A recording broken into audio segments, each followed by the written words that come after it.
But sometimes I still sit and reminisce and think about the years I was raised back in the day. This is Giants Amongst Us. Now, here's a little story I got to tell. What's up? Welcome back to the show. I hope everybody's doing well. I hope you're feeling well. How's the weather been? What are you guys dealing with over there? As for me in my neck of the woods, it's been rainy, it's been cloudy, it's been gray. You know, the sunshine is almost like a distant fading memory. But what I can say, and I don't know how you feel about it, but I really enjoy the changing of the seasons. You know, when you get to see the leaves, they turn that goldish yellow and reddish brown when they're blown off of the trees and laying across the pathway and the hiking trails, covering the soil. That makes for a beautiful backdrop. It's like you're right in the middle of a Bob Ross painting. And for us, where we live at, it's only a hop, jump, and a skip away, and bam, we're in the bosom of Mother Earth. And I love having that. I love having access to it. Where we could just turn the corner, get in the car, drive there, or we can walk there. Either way, but to get away from the town, to get away from traffic, to get away from all that extra buzz and just frolic through nature. Sometimes we see deers running across the tree line. Other times there's donkeys. We go check them out and see how they're doing.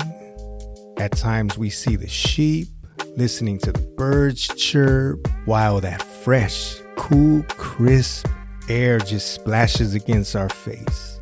So it's great to have. My wife and I, we make it a point often throughout the week to take our dog there, and we can let her off the leash, let her run around, and we just enjoy Mother Earth. Over the years and with age, I'm becoming more and more appreciative of that. I mean, it does something for us. It recharges us, it refreshes us, it cleanses us even. You know, that's where we break bread. That's where we have our communion. That's where we have our church. So, welcome to the show. If this is your first time listening, this is Giants Amongst Us, where we share in the unique human experience. And shout out to everybody who is listening to this for the very first time.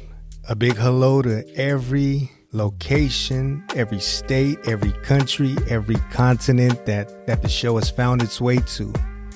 Finland, Switzerland, Belgium, Canada, UK, Brazil, Mexico, Nigeria. I'm shouting all you guys out. Of course, the US, all over the US, from top to bottom, east to west. And hopefully, it's resonated with some of you. Hopefully, you found value in it. And if you have, feel free to write us. Let us know how you feel. Let us know where you're listening from. And you can even check out the website where you'll find all the past guests that have shared their stories on Giants Amongst Us. And there you can share your thoughts and give feedback. You can even leave a voice message if you like. And you can also check us out on Reddit, where I'm pretty active. So today, I'm going to pick up on a theme that I started on, but I haven't really been consistent with. And that's the problem. Forgive me. I'm trying to be more consistent with this. But the theme is in between the stories. I already recorded a couple of these in the past. You can browse through and find them on whichever streaming platform it is that you listen to. And one of them was me talking about the inspiration behind the show. Today's going to be a bit different. I wanted to share with you all a couple of close calls that I had at a very young age. I guess you could say some brushes with death. And we're going to call this one Memories of El Monte. So if anybody's listening and they are unfamiliar with the place, El Monte, that's a city that's about 15 minutes east of downtown Los Angeles in Southern California. And that's where I was born. I was actually born in Monterey Park, but lived in El Monte up until about 8 years old or so. And then we moved out of there. But I wanted to share two stories with you. The first one, I was about 5 years old. I couldn't have been any more than 5 years old. And we lived in an apartment complex. And I have family that also lived nearby in another apartment complex. And for this particular situation, my uncle was taking care of me. So I was over at his place. And like I said, I was about 5 years old, a little crumb crusher. I still had baby teeth. If anybody's seen that movie or know the children's storybook, The Jungle Book, well, I was a spitting image of Mowgli, a little small, scrawny little thing. Looked just like him. So imagine Mowgli playing on top of the staircase. And so I'm up top in front of his doorstep at the very top of the staircase, and there was a handrail, and it ran from the bottom to the top. Just one handrail. I believe at that time there were no bars in between, or there may have been bars in between. So I'm at the top playing by myself because my uncle's watching me, and I can't really go too far. And everybody's downstairs. The kids are down there. They're playing jump rope. They're swinging from that handrail. They're shooting marbles. They're having a good old time. And I'm from the top looking down, wishing I could be down there with them. And what do I start doing? Kids, they're fearless. There's not a care in the world. I may have been afraid of dirt at that time. I used to cry when I would get dirty. Mom, I got dirt.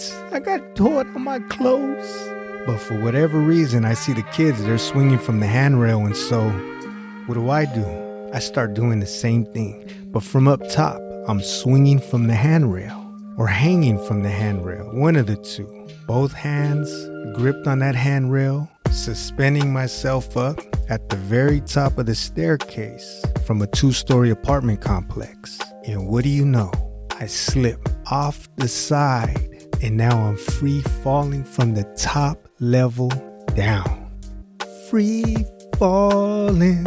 And I remember seeing this man. It was in slow motion, but I remember seeing this man. He was running towards me. He was trying to catch me, but he didn't make it. I hit the ground. Then I remember just feeling a lot of heat and fiery sensation on my head. I could have only imagined the mess. From the top level, boom, I hit the concrete, busted my head wide open. Then I remember I'm being carried up the stairs and still my head is hot. I can't even say if I felt pain. Probably was in shock. I was a baby. I was a kid. Then it's like the scene fast forwards and I'm in the car now. The passenger seat, the sun is bright.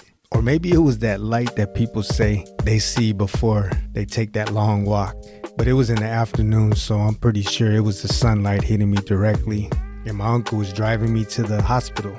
But of course, if you're listening to me now, I made it. I survived. My dad was there. He said that he was able to see a chip on my skull. So I chipped my skull, which probably explains a little bit of why I am the way that I am. Not always playing with a full deck of cards, if you know what I mean. No, and the doctor said one of the things that saved me was this coffee pot that I landed on. See, back then, the Folgers coffee, they used to come in these tin cans. And what people would do was cut the top of it, fill it with soil, and then they would plant. And I guess I hit that. And from what he said, that broke my fall. I don't know if he was able to see from the x-rays or that something did break my fall, but from what he said, had it not been from that, my head would have split open like a watermelon. Thinking back, I could still see that man running towards where I was falling and trying to catch me. Maybe he even helped break my fall. I'm not too sure, but I do remember he was running towards me and he was trying to catch me. So that was a close call. A couple of inches to the left, a couple of inches to the right, and that would have been curtains. 5 years old. Imagine that. My uncle is watching me. My parents are away. The feeling that my uncle probably had, like, dang, this happened on my watch. It wasn't his fault. Kids, they can be careless, they can be reckless, and they can be underneath your nose doing something and everything be okay. And all it takes is a split second and things can get ugly real quick. But I made it. I'm here today. So that was one. And this other incident, I was about 8 years old in 3rd grade. And this was where we were living at, in our apartment complex. So, just a little boy sitting in the living room. I had my friend with me. My grandmother was in the kitchen and she was cooking or cleaning or doing something, but we're watching TV, probably cartoons or wrestling. Can't really say. We're watching TV, sitting on the couch, and this boy comes up to the door and he's knocking on the door and he's asking for my brother. I tell him he's not here. He leaves, comes back a little later asking for my brother. I'm like, he's not here. And mind you, this kid is probably my age. No, he had to be about a year younger because my brother was a year younger than me. So he probably was 7 years old. I'm 8. Then finally he asked me to come outside. So I go outside. Both my friend and I, we step outside. He has his bike laying on the ground and he has one hand behind his back. And then as I step outside, he takes his hand from behind his back and he has this knife. A 7-year-old boy. It was like a Rambo style blade and he lunges at me. I jump back and somehow, some way, the knife came out of his hand and then it fell into this planter. And then I remember my friend, he was saying, now it's a fair fight. We're 8 years old, 7 and 8 years old. This kid tries to lunge at me, commando style with the knife. So it comes out of his hand, falls into the planter. My grandmother, she's in the kitchen and she hears the commotion. She comes out with a broomstick and she swings it at him. I remember that. He jumped on his bike, took off. That was that. I was almost poked. I was almost stabbed by a 7-year-old boy. We're both in elementary school. So my dad gets home. He hears what happens. And then come to find out, this is somebody who's in the same class as my brother. And I guess that day or the day before, they got into a fight. My brother beat him up. So he was coming back because he was angry. He was looking for some get back.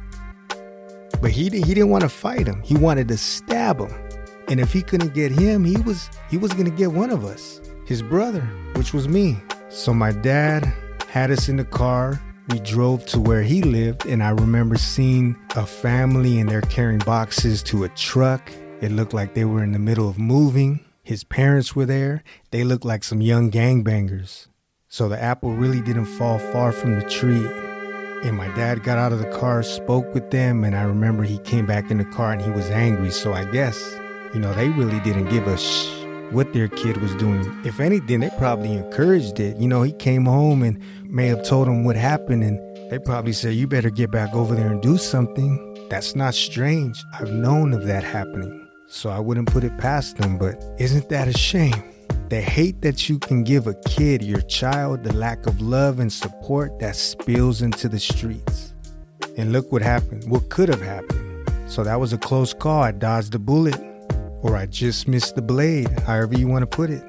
And who knows where that kid is now. And I don't think it was too long after that, we, with the help of my grandmother, we were able to get out of there. My parents felt that wasn't a good environment to raise their kids, let's just say. A lot of drug use, gang activity. It wasn't the best of neighborhoods. So 2 close calls at an early age. Maybe you guys had your own brushes with death and experiences where it could have went one way, but luckily, thankfully, it didn't. And we're here today. And I'm thankful to be here. There was a time in my life when I was very pessimistic. I was like that character on Charlie Brown that would walk around and the clouds were over his head and it was always raining on him. Everywhere he went, that cloud would follow him.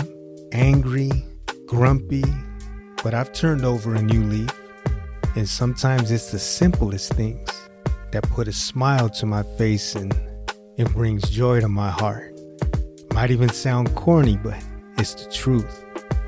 So let's not forget to take time out of the day, to take time out of the week and think back on everything that you do have. Not what you're missing and what you're in lack of, but what you do have, and be grateful for it. Be thankful for it. You guys, thanks for tuning in. Wherever you're listening and however you're listening to this right now, appreciate you letting this play and fall in your eardrums today. Like I said, you can reach out to us through email, by visiting the website, by checking out Reddit. I've been pretty active on there these days. And I hope you guys have a great week. Stay tuned for more. And before I check out, if you like to be a part of the show and share your story, or maybe a story of someone in your life that has impacted you in a positive way, you could always reach out to me via email. I'd be happy to connect. Until next time, and very soon. Peace. I'm